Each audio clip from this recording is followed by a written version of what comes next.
Liquid.iNsaNia. He'll be joining us here on the desk. InsaNia, congratulations! You guys are having an absolutely fantastic start to this DPC with a 2-0 over Tundra. How are you feeling personally on that? I'm feeling pretty good. I know when we were at TI, I really wanted to play them in the final, so it feels good that we managed to beat them now. Unfortunately, it's DPC instead of a TI final, but I'll take the win. A win's a win, definitely. I want to know a little bit more about, for you, how it's been having Nattea join the team. I mean, having Nattea he's not the best player, but he's pretty good. So yeah, no, I'm very happy with him. He's a chill guy, fits in really well. I think just nice to have around. With that said, of course, we do miss Matu, we do miss Jesse. There's a lot of people that kind of left our team after last year. So there's a bit of mixed feelings, I guess, overall. But I'm really happy with Nattea. He's great. He's very fun to have around. That's nice to hear. So you're able to, you lose all of these people, right? They're important to you, but you still have Blitz. How come you haven't managed to get rid of him yet? We really do try. I don't know how many times we've tried to fire him, but he just knows how to, keep his job. First thing he did when he joined Liquid was become best friends with the CEO, and I think that's really cemented his spot on our team because all he does is bring us water, and I don't know when he's going to start coaching us. Now that you've beaten Tundra, I don't know, in advance, before this season started, would you have said they were the opponent you expected to be toughest, or do you still think the biggest challenge lies ahead in one of the remaining teams? Oh, I mean, definitely since they won TI, you got to give them the respect. I think we've always had a pretty good matchup against them, team to team. But of course, I think they are the toughest opponent. But, every matchup you have, your next game is always your toughest game, right? So whoever we're facing up next is going to be the hardest game. But yeah, before the season started, yeah, I probably would say Tundra. Okay. Yeah. Also, I don't know if this was answered in the Nattea interview because I kind of missed it. Whoops. But how is, now that Matu's left, right, he was kind of like your leader and stuff. How much has someone else stepped up as a leader in your games? And also, when drafting happens, how much is on Zai versus Blitz? Like I said, Blitz doesn't do anything. It's just Zai.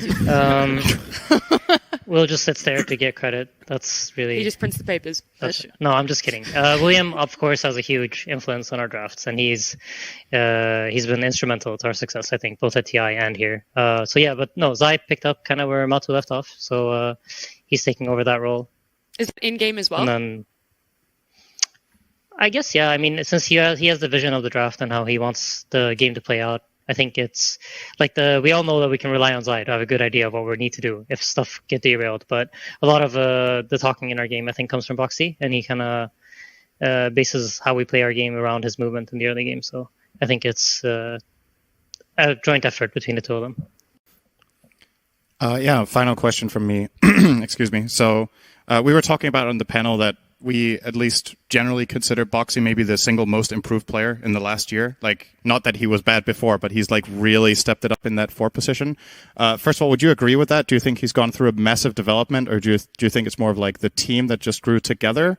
And either way, what would you attribute the progress to? I think there are a few factors. I think he switched from 3 to 4, which was kind of not really talked about too much, I think. So it took him a while to adjust to the role. Plus, he came off of a break right before that. So I think because I mean, in my eyes, Boxy's always been amazing. He just had a few couple of he had a rough patch, he took a break, and then he switched roles. So of course, it's not going to be you're playing at your peak performance. And then I don't know for sure, but I feel ever since Jesse came to our team, it really helped him structure up his ideas and how he wants things to work. And I think Jerax helped us understand how Boxy wants to play, and I think Jerax also helped Boxy understand how Boxy wants to play, maybe to some extent. But no, I mean, he's always been amazing to play with, and he's a very, very good player. So I'm not surprised, but yeah, I could see why you'd feel that way watching the games from the outside. A little one, maybe for mechanic things, because we were all watching. Me, Lacoste, and Sind were looking. The Tusk punch with rupture thing. Was that something you guys theorycraft or something? Because I haven't seen anybody use it where it's you take the rupture damage, it looks like, while you're punched in the air and when you land. I don't know if you guys did that on purpose, or if that's something like you guys have like hidden up your sleeves or something, but We hoped you guys wouldn't notice that. I don't know. It's really cool. I mean, that's more than I knew, but Blitz, the genius behind our drafts, probably had it all calculated and figured out. He just didn't even tell us. He just figured we'd understand once we're in the game. But I'm sure William had a good idea of how the mechanics of these heroes work together, and yeah, that's probably why he made us pick the 2. It looked hot. Good. Yeah, it did. All right, I think we're all out of questions here. Thank you so much for joining us, InSania, and congratulations again on a fantastic start for you guys over at Liquid. Thank you. Bye. Bye. Bye. You guys got